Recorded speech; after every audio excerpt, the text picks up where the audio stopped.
Today our topic is on basics of Java. If you are studying CSE or IT, I think you know the basics of Java, but most of the other branches they don't know about Java. But if non-IT and CSE students want to join in IT jobs, then minimum want to know the basics of the Java concepts. Why? Because in job notifications there we are seeing the requirements are Java and Python. Before going to interview, look at into our video and crack the questions, Java questions asked by them. Let's start into our video. Today our topic is all about OOPS concepts. Here we see there are 4 OOPS concepts. Before knowing about the OOPS concepts, let's have a look on these definitions and the real life examples of these definitions I will say later in next template. Coming to class, class is a template that binds code and data together. Class అంటే ఏంటి అంటే అదొక template, అది దేనికి use అయ్యిద్ది అంటే కోడ్ని డేటాని కలపడానికి యూస్ అయ్యిద్ది. And coming to object, object is nothing but instance of a class and we can also say objects are real world entities. Object అంటే ఏంటి అంటే ఇన్స్టాన్స్ ఆఫ్ ద క్లాస్ అని చెప్పుకోవచ్చు. మనం ఇంకా ఏమని చెప్పుకోవచ్చు అంటే అవి ఒక రియల్ వరల్డ్ ఎంటిటీస్ అని కూడా చెప్పుకోవచ్చు. Whereas coming to methods, it is nothing but set of instructions helpful to do a particular task. మనం కొన్ని ఇన్స్ట్రక్షన్స్ ఇచ్చి ఒక పర్టికులర్ టాస్క్ చేసామనుకో దాన్ని మనం మెథడ్ అని అంటాము. సచ్ యాజ్ ఎడిషన్, సబ్ట్రాక్షన్ ఇలా. Coming to attributes, attributes are nothing but variables in a class. అవి ఏంటి అంటే వేరియబుల్స్ అని కూడా చెప్పుకోవచ్చు అట్రిబ్యూట్స్ అంటే. Now we will see the real life examples of those definitions we have seen earlier. మనము real life examples చూద్దాము. మనం ముందుగా డిస్కస్ చేసుకున్న డెఫినేషన్స్ యొక్క. ఫస్ట్ మనం ఒక క్లాస్ని తీసుకుందాము. ఆ క్లాస్ నేమ్ వచ్చేసి హౌస్ అనుకుందాము.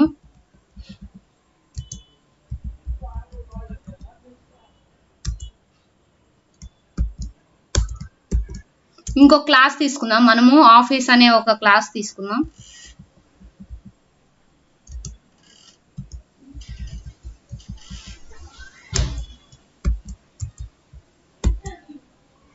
మనము ఈ ఫస్ట్ హౌస్ అనే క్లాస్లో మనకి నార్మల్గా మెథడ్స్ ఉంటాయి. ఆ మెథడ్స్ ఇప్పుడు నార్మల్గా మనం ఒక హౌస్ తీసుకున్నాం అనుకో, వాటిలో ఏంటి రూమ్స్ ఉంటాయి మనకి, different types of the rooms such as living room అని, హాల్ అని, స్టడీ రూమ్ అని. అట్లా మనం ఎందుకు ఇలా తీసుకుంటున్నాము అంటే ఇప్పుడు నేను ఒక పర్సన్ ఉన్నాను, నేను ఆఫీస్కి వెళ్ళాను, బట్ నా మెటీరియల్ అనేది హౌస్లో ఉన్న మెథడ్లో స్టడీ రూమ్ అనే ఒక మెథడ్లో ఉంది. నేను దాన్ని మర్చిపోయి వెళ్ళాను, బట్ నేను తీసుకోవాలి దాన్ని. ఇప్పుడు నేను డైరెక్ట్గా వెళ్ళే టైం లేదు నాకు, కానీ నేను అలా తీసుకోవాలి దాన్ని. ఎలా తీసుకుంటామని అంటే మనం ఒక ఆబ్జెక్ట్ని డిక్లేర్ చేసి దాన్ని కాల్ చేసి ఆ మెథడ్కి పంపించి మనం తీసుకుంటాము. అది ఎలానో చూద్దాము. మనం క్లాస్ హౌస్లో 2 మెథడ్స్ తీసుకుందాం. ఫస్ట్ వాయిడ్ స్టడీ అని, స్టడీలో 2 పారామీటర్స్ తీసుకుందాం, ఇంట్ ఎక్స్ అని, ఇంట్ వై అని.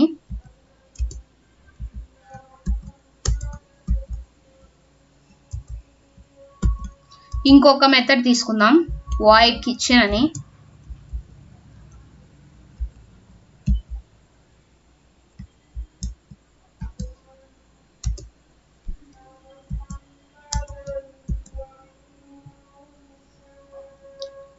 ఇప్పుడు మనం ఫస్ట్ తర్వాత ఏం చేస్తాము అంటే మెయిన్ మెథడ్ లోనే మనం ఆబ్జెక్ట్ ని డిక్లేర్ చేస్తాము. మనం మెయిన్ మెథడ్ రాసుకుందాం.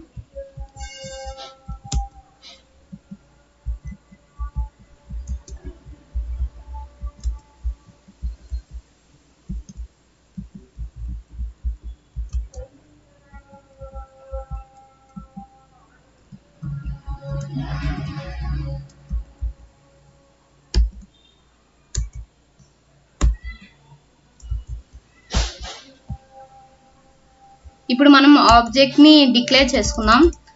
ఎక్కడికి మనం ఆబ్జెక్ట్ పంపించాలనుకుంటున్నాం? హౌస్ లోకి. సో హౌస్ ఆబ్జెక్ట్ నేమ్ అనేది మనము అంజలి అని తీసుకుందాం, ఈక్వల్ టు న్యూ హౌస్.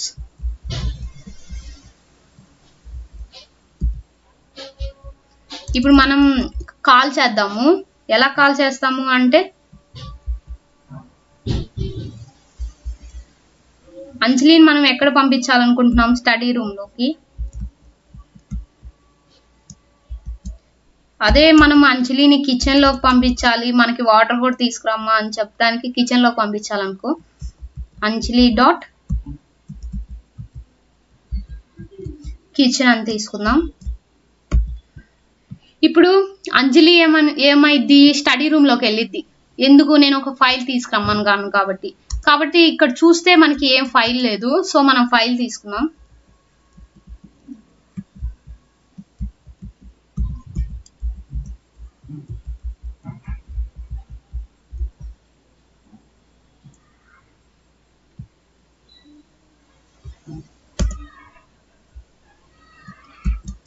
ఏంటి? Study material.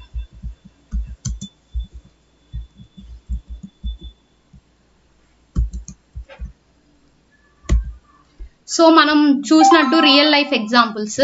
ఒక క్లాస్ అనే హౌస్లో మనకి ఏంటి? క్లాస్ అంటే ఏంటి? టెంప్లెట్. ఏం చేసేది? అది కోడ్ని డేటాని బైండ్ చేసేది. చూద్దాం. కోడ్ డేటా అంటే ఏంటి అంటే యాట్రిబ్యూట్స్ కానీ వేరియబుల్స్ అని అంటామని చూసాము. అండ్ మెథడ్స్ అంటే ఏంటి? Set of instructions is used to perform particular task. ఇక్కడ మెథడ్స్ వచ్చేసి వాయిడ్ స్టడీ, వాయిడ్ కిచెన్, వీటిని మెథడ్స్ అంటాము. అండ్ ఆబ్జెక్ట్ అంటే వేటిని అంటామంటే ఇక్కడ అంజలిని మనం ఆబ్జెక్ట్ గా ఎగ్జాంపుల్ చెప్పొచ్చు. ఇక్కడ మనం ఆబ్జెక్ట్ ని ఏం చేసాం? డిక్లేర్ చేసాం, కాల్ చేసాము. అండ్ కమింగ్ టు యాట్రిబ్యూట్స్ అంటే మనం చూసాము వేరియబుల్స్ అని. నాకు తెలిసి ఈ వీడియో చూసి మీకు ఈ డెఫినేషన్స్ యొక్క ఎలా యూజ్ చేస్తాము కోడ్ లో మీకు అర్థమై ఉంటది. Let us see the first topic of the OOPS concept, encapsulation. First see the definition of the encapsulation. Encapsulation is nothing but hiding the data for purpose of protection and writing data and function into a single unit. Encapsulation అంటే ఏంటి అంటే డేటాని hide చేసిద్ది. ఎందుకు hide చేసిద్ది అంటే protection కోసం డేటాని హైడ్ చేసిద్ది. Writing data and function into a single unit. డేటాని ఫంక్షన్ ని ఒక సింగిల్ యూనిట్ గా రాసిద్ది. మనం ఎగ్జాంపుల్ క్లాస్ అని చెప్పుకోవచ్చు. ఒక రియల్ లైఫ్ ఎగ్జాంపుల్ కూడా చెప్తాను నేను. ఇప్పుడు మనకి కోల్డ్ ఫీవర్ వచ్చింది, వెళ్ళి మెడికల్ షాప్ లో క్యాప్సిల్ ఇవ్వండి తగ్గటానికి అని అంటాం. సో వాళ్ళు సెట్ ఆఫ్ ఒక క్యాప్సిల్ ఇస్తారు. ఆ క్యాప్సిల్ లో సెట్ ఆఫ్ స్మాల్ బాల్స్ లాగా ఉంటాయి. మనకి తెలీదు ఏది జలుబుకి, ఏది జ్వరానికి, ఏది తలనొప్పికి అని. అది మనకి ఓన్లీ బయట కవరే కనిపించింది. ఇక్కడ మనం కింద ఇమేజ్ ఇచ్చాను చూడండి. Just only white and yellow colour కవరే కనిపిస్తుంది, లోపల ఏ డేటా ఉందో మనకు కనిపించట్లేదు. అలానే ఎన్కాప్సులేషన్ ఏం చేసిద్ది అంటే డేటాని హైడ్ చేసిద్ది. ఎందుకు హైడ్ చేసిద్ది అంటే ప్రొటెక్షన్ కోసం. ఇది మనం రియల్ లైఫ్ ఎగ్జాంపుల్ గా చెప్పుకోవచ్చు. అండ్ ఇంకా ఎలా చెప్తామంటే data and function into a single unit. డేటాని ఫంక్షన్ ని సింగిల్ యూనిట్ గా బైండ్ చేసింది. ఇప్పుడు మనకి ఈ క్యాప్సిల్ లో దేనికి మెడిసిన్ ఉంది? జలుబుకి ఉంది, ఫీవర్ కి ఉంది, హెడ్ ఎక్ ఉంది. ఇలా బైండ్ చేసిద్ది డేటాని ఫంక్షన్ ని సింగిల్ యూనిట్ గా. ఇది కూడా ఒక క్యాప్సిల్ అనేది మనం ఎగ్జాంపుల్ గా తీసుకోవచ్చు ఎన్కాప్సులేషన్ కి. మామూలుగా ప్రోగ్రామింగ్ లో అయితే ఎగ్జాంపుల్ ఏమని చెప్పొచ్చు అంటే క్లాస్ అని చెప్పొచ్చు. క్లాస్ లో కూడా అంతే, డేటాని మెథడ్స్ ని సింగిల్ యూనిట్ గా చూపించింది. That's all about encapsulation. ఈ వీడియో కనుక మీకు నచ్చినట్లయితే ప్లీజ్ లైక్ చేయండి. మన ఛానల్లో వచ్చే వీడియోస్ మీకు రావాలి అంటే సబ్స్క్రైబ్ చేయండి. నోటిఫికేషన్స్ కోసం పక్కనే ఉన్న బెల్ ఐకాన్ని ట్యాప్ చేయండి ఫ్రెండ్స్. అండ్ మీరు చేసే కామెంట్స్ని బట్టి మన వీడియోస్ రిలీజ్ అవుతాయి.